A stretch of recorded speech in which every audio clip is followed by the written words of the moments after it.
நாளைக்கான வீடியோ தாங்க வந்திருக்கு. வீடியோ வந்து சூப்பராக இருந்துச்சு அப்படின்னு தாங்க சொல்லணும். அதாவது நம்ம வாசுவோட இதயத்தை வந்து தெரியாமல் மாற்றி வச்சாங்கல்ல, அது வந்து கடைசியில் எல்லாத்துக்குமே தெரிஞ்சு போச்சு அப்படின்னு தாங்க சொல்லணும். கடைசியில் பார்த்தா போலீஸ் ஸ்டேஷன்லேருந்து கேஸ் கொடுத்து போலீஸ் ஆஃபீஸர் எல்லாமே வந்து நம்ம சாரதாவையும் ஆதையும் அரெஸ்ட் பண்ணி ஜெயிலில் அடைச்சிட்டாங்க அப்படின்னு தாங்க சொல்லணும். அதெல்லாம் பார்க்குறவங்க சேனல் மட்டும் மறக்காமல் லைக் அண்ட் சப்ஸ்கிரைப் மட்டும் பண்ணிடுங்க. ஃபஸ்ட்டு எடுத்தோன்னே வீட்டில் வந்து மரகதமும் தனமும் இருக்கிற மாதிரி தான் காட்டிக்கிட்டு இருக்காங்க.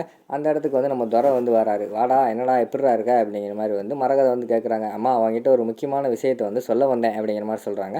என்ன விஷயம்டா சொல்கிறா அப்படிங்கிற மாதிரி கேட்டவொடனே, ஆமாம் உங்கள் வீட்டுக்காரங்க அப்படிங்கிற மாதிரி சொன்னோடனே, என்கிட்ட கேட்டால் எனக்கு எப்படி தெரியும், அவர் என்ன என்கிட்ட போகிற இடம் வார இடம்னு சொல்லிட்டா போகிறாரு, கேட்டோம்னா நம்மளை மிரட்டுறாரு, அதுக்கு எதுக்கு நான் வம்புன்னு சொல்லிட்டு நான் அமைதியாகவே இருந்துக்கிறேன் அப்படிங்கிற மாதிரி சொல்கிறாங்க. உங்கள் வீட்டுக்காரு உன் மருமக எல்லாமே சேர்ந்து கூட்டு களவாணிகமா அப்படிங்கிற மாதிரி சொல்கிறாங்க. என்னடா சொல்கிற, எது சொன்னாலும் புரிகிற மாதிரி சொல்லு அப்படிங்கிற மாதிரி சொல்கிறாங்க. அம்மா நமக்கு எல்லாருமே சேர்ந்து நமக்கு ஒரு துரோகம் பண்ணிட்டாங்கம்மா அப்படிங்கிற மாதிரி சொல்லிக்கிட்டு இருக்காங்க. டேய் உனக்கு அவ்வளோதான்டா மரியாதை, சொல்ல வந்ததை தெளிவாக சொல்கிறா அப்படிங்கிற மாதிரி வந்து மரகதம் சொல்கிறாங்க. அம்மா நம்ம அண்ணனோட இதயம் இருக்கம்மா, அந்த இதயத்தை வந்து மாற்றி ஆதிக்க வச்சுட்டாங்கம்மா அப்படிங்கிற மாதிரி சொல்கிறாங்க. என்னடா சொல்கிற, நீ சொல்கிறது ஒன்றுமே புரியலையாடா அப்படிங்கிற மாதிரி வந்து தனம் சொல்கிறாங்க.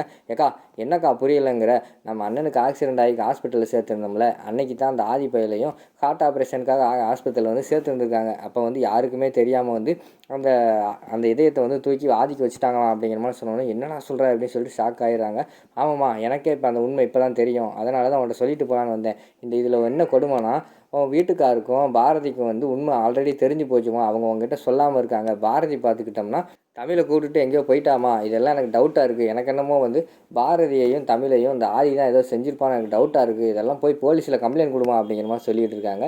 ஆமாடா இது சரியாக வராதடா, இதை போய் உடனே வந்து நான் கம்ப்ளைண்ட் கொடுத்து அவளை சும்மா விட மாட்டேன்டா, எப்படி தைரியம் இருந்தால் என் பையனோட உடம்ப கூறு போட்டிருப்பாங்க, இரு அவங்கள சும்மா விட மாட்டேன் அப்படின்னு சொல்லிட்டு உடனே போலீஸில் வந்து கம்ப்ளைண்ட் கொடுக்க போகிற மாதிரி காட்டுறாங்க.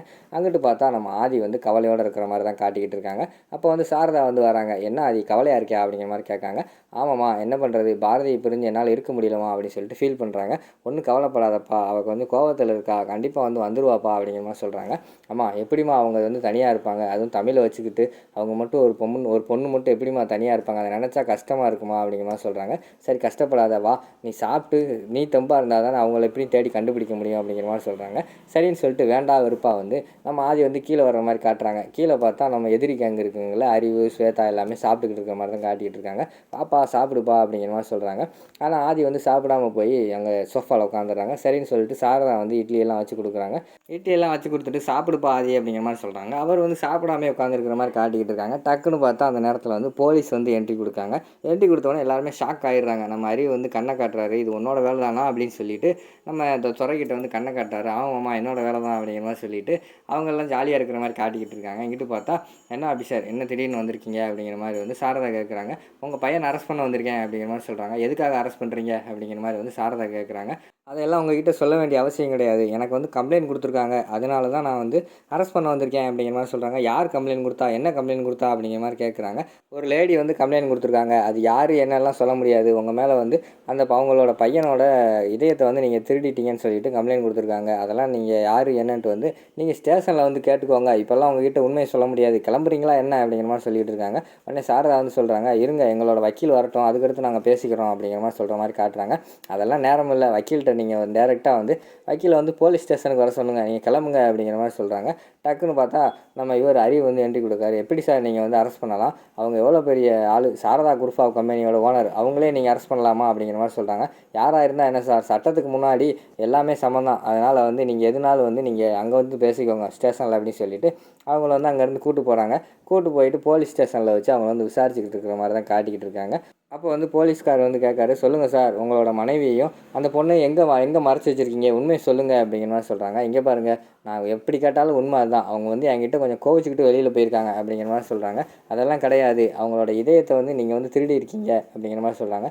நாங்கள் ஒன்றும் திருடலை அப்படிங்கிற மாதிரி சொல்கிறாங்க. அப்படி அம்மனா எப்படி அந்த வீட்டில் யாரோட சம்மதத்தோடு தான் நீங்கள் வாங்கினீங்களா அப்படிங்கிற மாதிரி போலீஸ்கார் கேட்காங்க. அமைதியாகவே இருக்கிற மாதிரி காட்டிக்கிட்டு இருக்காங்க. இங்கே பாருங்கள் சார் நீங்கள் வந்து ஒரு அந்தஸ்தான ஃபேமிலி, அதனால தான் உங்களை இப்படி வச்சு விசாரிச்சுக்கிட்டு இருக்கேன், இல்லைன்னா என்னோட விசாரிப்பே வேறு மாதிரி இருக்கும் அப்படிங்கிற மாதிரி சொல்லிட்டு இருக்கிற மாதிரி காட்டுறாங்க.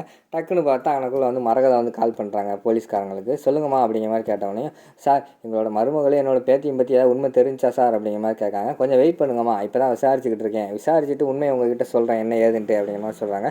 சார் எப்படியாவது விசாரிச்சுட்டு என் மருமகளையும் என்னோட பேத்தியும் காப்பாற்றி கொடுத்துருங்க சார் அப்படிங்கிற மாதிரி வந்து சொல்கிறாங்க. நீங்கள் ஒன்றும் கவலைப்படாதீங்கம்மா, நாங்கள் பார்த்துக்குறோம் அப்படிங்கிற மாதிரி சொல்லிவிட்டு போலீஸ்காரங்க வந்து ஃபோனை வச்சிடுறாங்க. நீங்கள் உண்மையை சொல்ல போகிறீங்களா இல்லையா அப்படிங்கிற மாதிரி சொல்கிறாங்க. எவ்வளோ கேட்டாலும் எங்களுக்கு உண்மை அதான் சார், நாங்கள் ஒன்றும் அப்படி ஒன்றும் திருடலை, அது மட்டும் இல்லாமல் அந்த பாரதியும் தமிழும் வந்து கோவிச்சுக்கிட்டு தான் போயிருக்காங்க அப்படிங்கிற மாதிரி சொல்கிறாங்க. நீங்கள் சொன்னால் கேட்க மாட்டீங்க, கான்ஸ்டபிள் இவங்க வந்து உள்ளே அடைங்க, ஜெயிலுக்குள்ளே அடையா அப்படிங்கிற மாதிரி சொன்னோன்னே கான்ஸ்டபிள் வந்து ஜெயிலுக்குள்ளே கூட்டு போகிற மாதிரி காட்டுறாங்க. அந்த நேரத்தில் தான் மாசா வந்து ரத்னம் வந்து வராரு. சார் நிப்பாட்டுங்க சார் அப்படிங்கிற மாதிரி சொன்னோன்னே, நீங்கள் யார் சார் அப்படிங்கிற மாதிரி போலீஸ்காரங்க கேட்குறாங்க. நான் தான் அந்த வாசுங்கிற பையனோட வந்து அப்பா அப்படிங்கிற மாதிரி சொன்னேன். வாங்க சார் உட்காருங்க, அப்படின்னா நீங்கள் தான் முக்கியமான ஆள், உட்காருங்க, இவங்க மேலே என்ன கம்ப்ளைண்ட் இருந்தாலும் கொடுங்க, நான் பார்த்துக்கிறேன் அப்படிங்கிற மாதிரி சொல்கிறாங்க. அவங்க மேலே கம்ப்ளைண்ட் கொடுக்க வரல, நான் சில உண்மையை சொல்ல வந்திருக்கேன் அப்படிங்கிற மாதிரி சொல்கிறாங்க. சொல்லுங்கள் சார், எந்த உண்மையாக இருந்தாலும் பரவாயில்ல, நான் பார்த்துக்கிறேன் அப்படின்னு வந்து போலீஸ்கார் வந்து சொல்கிறாரு. இல்லை சார், என் பேத்தியும் என்னோட மருமகள் வந்து எங்கேயும் போகல, சின்ன மனஸ்தாபம், அதனால் கோவிச்சிட்டு போயிருக்காங்க, சீக்கிரமாக வந்துடுவாங்க. அது மட்டும் இல்லாமல் அந்த என் மையனோட இதயத்தை வந்து அவங்க ஒன்றும் திருடலை, என்கிட்ட வந்து பெர்மிஷன் கேட்டாங்க, நான் சரின்னு சொன்னேன். சரி போகிற உயிர் ஒரு புண்ணியம் பண்ணிட்டு போட்டோம் அப்படின்னு சொல்லிட்டு நான் தான் சார் சரின்னு சொன்னேன். சாரதாம்மா தான் என்கிட்ட வந்து கேட்டாங்க, என்னோட பெர்மிஷனோட தான் சார் அதெல்லாம் நடந்துச்சு அப்படிங்கிற மாதிரி சொன்னேன். எல்லாருமே அந்த இடத்துல ஷாக் ஆகி பார்த்துக்கிட்டு இருக்கிற மாதிரி காட்டிக்கிட்டு இருக்காங்க. அதோட பார்த்தீங்கன்னா அந்த எபிசோடு வந்து முடிச்சிடுறாங்க.